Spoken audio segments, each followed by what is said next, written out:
Hello, business owners and my fellow citizens. This is Daryl Guberman, CEO of Guberman PMC LLC, quality consulting firm here in Connecticut. A lot of the data can be found down below this video, but this video today is about the National Institute of Health awards new grant to U.S. organization at center of COVID-19 lab leak controversy.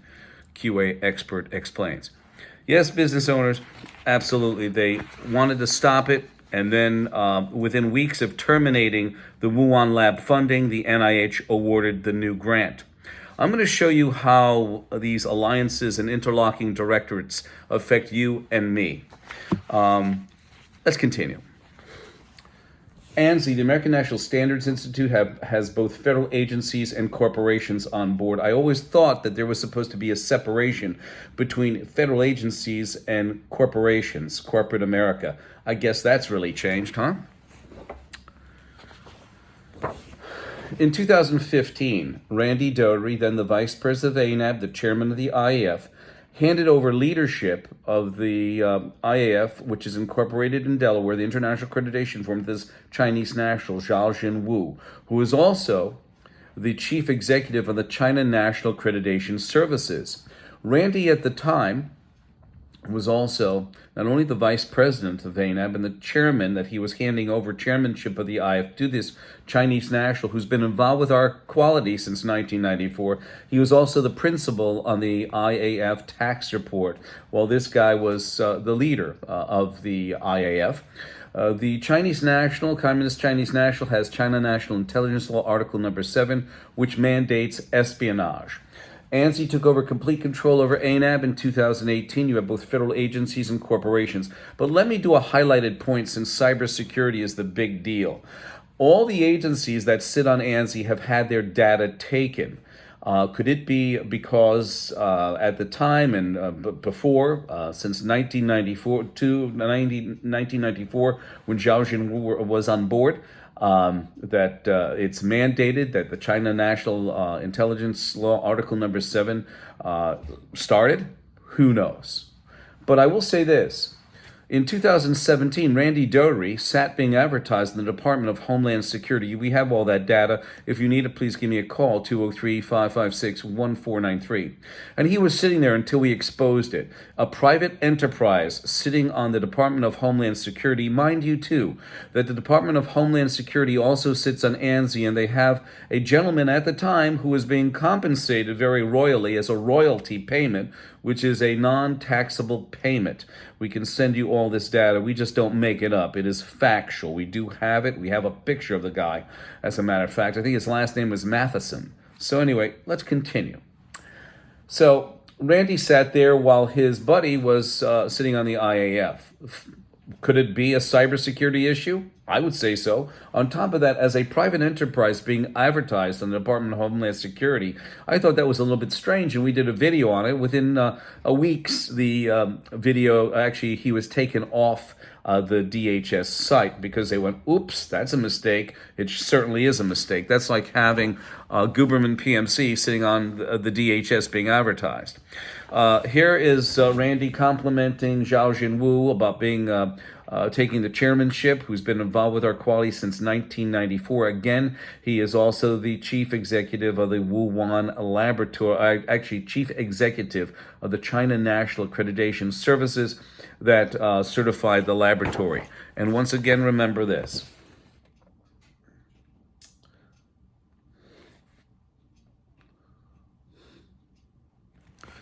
Also, Randy stated that IFMLA is equivalent in accreditation to ANAB. So any sort of legal responsibility ANAB handles, I would imagine, because that is, they're following ANAB. Also, Randy said this about the China National Intelligence, China National Accreditation Services, that Zhao Jinwu was the chief executive. He said that the IFMLA works to facilitate global trade and vision of certified once accepted everywhere. IFMLA signatories are obligated to recognize certificates accredited by other IFMLA signatories as equivalent. So a company with an ISO 9001 certification that is accredited by the China National Accreditation Services. The IAF-MLA, which is a multilateral agreement signatory in China, is equivalent to an ISO 9001 certificate accredited by ANAB. So I would imagine that they take legal responsibility of it. Here is Zhao Jinwu, while he sat as a chairman on the IAF, incorporated in Delaware International Accreditation Forum, and also the China National Accreditation Services. You also have Randy saying that ILAC and IAF are sister organizations to each other, the International Accreditation Forum and the International Laboratory Accreditation Cooperation. We're going to keep this out for a second.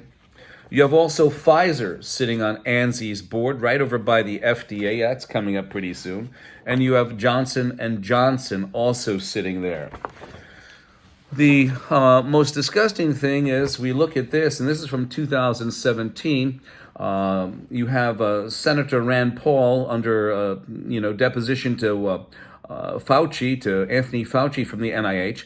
Anthony Fauci said, "I do not know anything about gain of function." Well, here is a second meeting in Wuhan, China, in I think it's May of 2017, that the first topic of business was the discussion of gain of function research. So somebody was lying. We also bring Pamela Sales out. She's the vice president. The reason why we do is because of that suspect release of COVID-19 from the Wuhan lab suspect.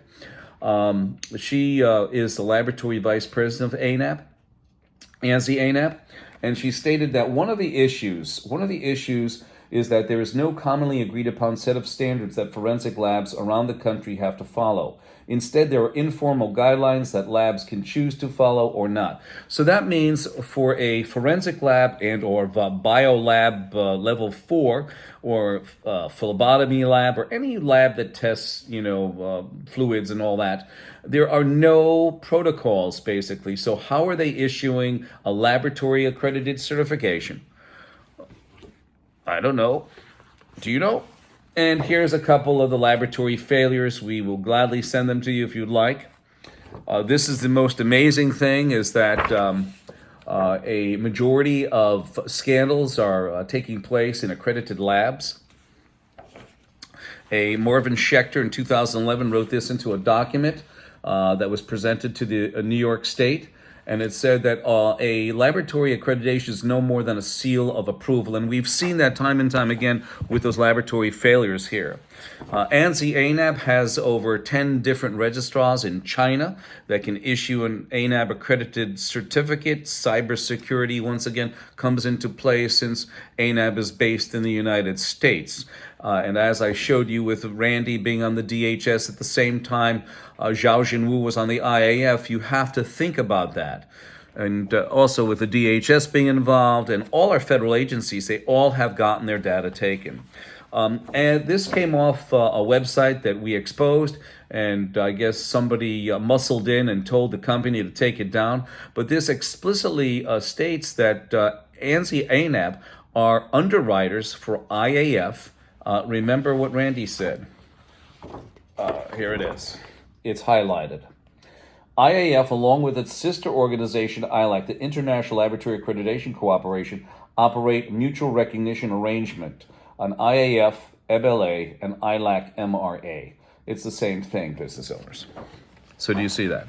So if you want to know what an underwriter is, since CNAS, China National Accreditation Services, is akin to an ANAB accreditation, that's what an underwriter is. An underwriter is any party that evaluates and assumes another party's risk for a fee. So we're going to continue with these other placards that we want to show you because I think they're very important. You have, again, the CDC and NIH on ANSI's board. You have the factor of Zhao Jinwu standing in the lab. He was representing the China National Accreditation Services at the time in 2017, and also he was the chairman of the IAF Incorporated in Delaware. Sitting on the IAF, by the way, is Lockheed Martin. Lockheed Martin is also sitting right over by the National Accreditation cooperation of Iran and also for Pakistan, and they are all IAF MLAs equivalent in accreditation to ANAP. And you take a look at Pakistan, for example, they harbored Osama bin Laden, and Lockheed Martin, our number one aerospace company, is sitting right there. They must be partying because Lockheed is an associate member. They sit on the confines of the International Aerospace Quality Group, which Lockheed is a member of, and because of that, Lockheed was dragged into it, and they're an associate member. You have Anthony Fauci, you have NIH and CDC, and you also have a document that was written, a virology document that was written by the CDC in May of 2019 concerning basically the ongoings, the actual training of a virology laboratory, and it was only specified for Wuhan, China. You have Charles Lieber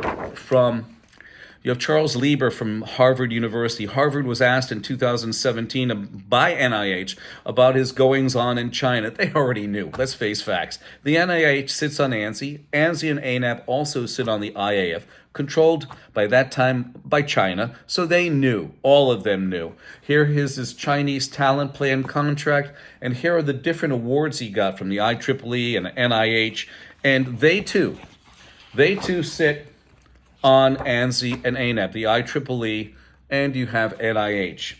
You now have the FDA.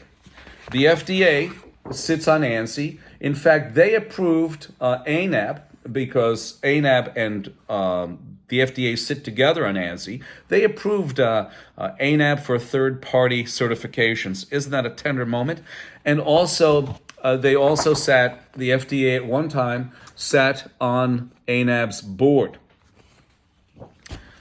We have several different articles here about interdisciplinary research of virology and nanobiology, and that was done by Wuhan, China in 2014, it appears.